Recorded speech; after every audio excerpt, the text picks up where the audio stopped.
Bonjour, mon nom est Béatrice Dominé et je suis l'œnologue de Divin.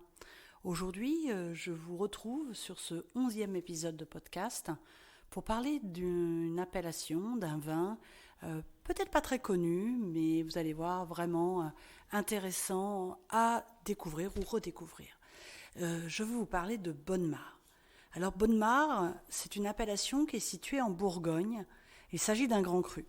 Lors de l'épisode de la saison 10, on va dire, ou l'épisode 10, juste avant sur le Corton Charlemagne, si ça vous tente, n'hésitez pas à le réécouter, eh bien je vous explique un petit peu toute cette structure d'appellation bourguignonne. Là, je voudrais plus revenir sur le climat, véritablement ce que ça représente sur la Bourgogne. Le climat, c'est vraiment la clé de voûte de la viticulture bourguignonne.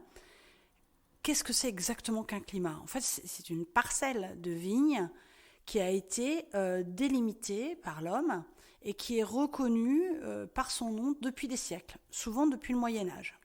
Donc le nom de Bonnemare, on le retrouve depuis fort longtemps. D'ailleurs, on pense qu'a priori, l'origine de ce mot viendrait du nom marais, qui veut dire cultiver avec soin.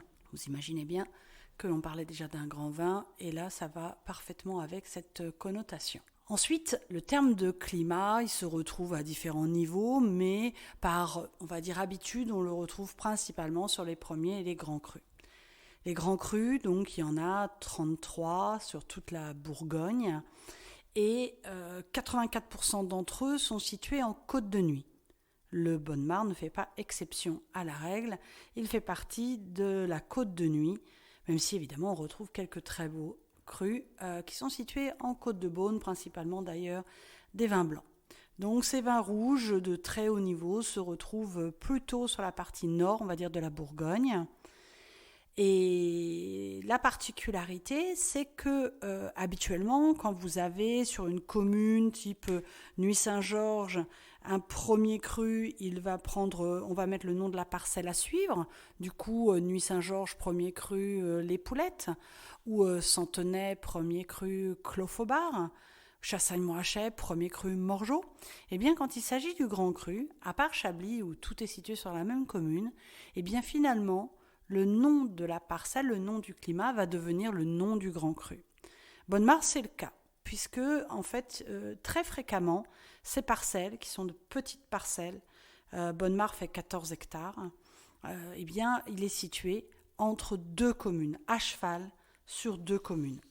Il est situé sur Moret-Saint-Denis et Chambol-Musigny, même si c'est la partie Chambol-Musigny qui est très majoritaire, on va dire, en termes de superficie.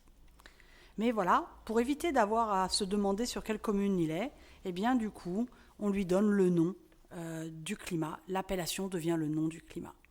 Ça sera la même chose sur la région de Gevrey-Chambertin, où vous avez alors cette multitude de grands crus. Il y en a 9 au total qui portent le nom de Chambertin. Chambertin, Chambertin de Clos-de-Bèze, Chapelle-Chambertin, La Trissière-Chambertin, Charmes-Chambertin, Griotte-Chambertin, Mazy-Chambertin, Mazoyère-Chambertin ou Ruchotte-Chambertin. Vous imaginez bien, c'est pas si simple de s'y retrouver, mais bon, voilà. Je ne vais pas vous citer les 33, il y en a donc beaucoup, et aujourd'hui, on fait plutôt un focus sur notre Bonnemare.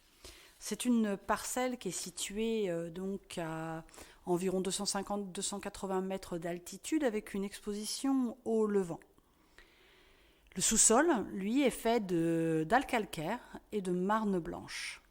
Et puis, on a environ 40 cm de terre argilo-siliceuse, assez légère et graveleuse, brune et rougeâtre, avec une petite pente légère qui recouvre ces sols de calcaire et de marne. L'origine du terroir remonte à l'époque jurassique, c'est-à-dire 150 millions d'années. Là, on se retrouve donc à la propriété de la famille Carabello-Baume, aussi propriétaire du château de Pommard. Et sur ce cru, sur cette cuvée, eh bien, nous avons une robe qui, dans sa jeunesse, est assez soutenue. Là, nous, on est sur 2013, donc la robe commence à présenter des petites notes rouge-orangé. Mais au départ, c'est un des crus qui est assez dense.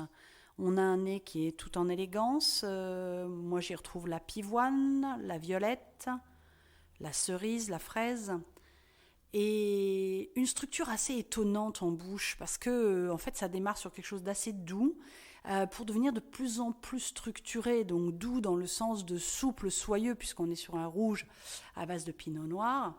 On a vraiment un résultat que moi j'aime beaucoup, très harmonieux, avec des tanins, de la puissance, mais en même temps beaucoup de fraîcheur et de fruité.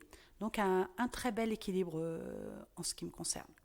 Et pour l'association mets vins, eh bien, je pense qu'on peut constituer un véritable repas. Si vous avez envie de démarrer votre repas pour jouer sur la finesse, eh bien, on va jouer sur un crumble de tomates au poivre de Madagascar.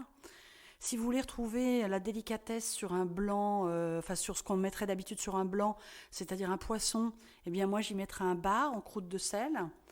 Mais on peut être aussi très classique avec un grenadin de veau girolles, ou alors finir même sur un dessert avec une tarte aux fraises des bois.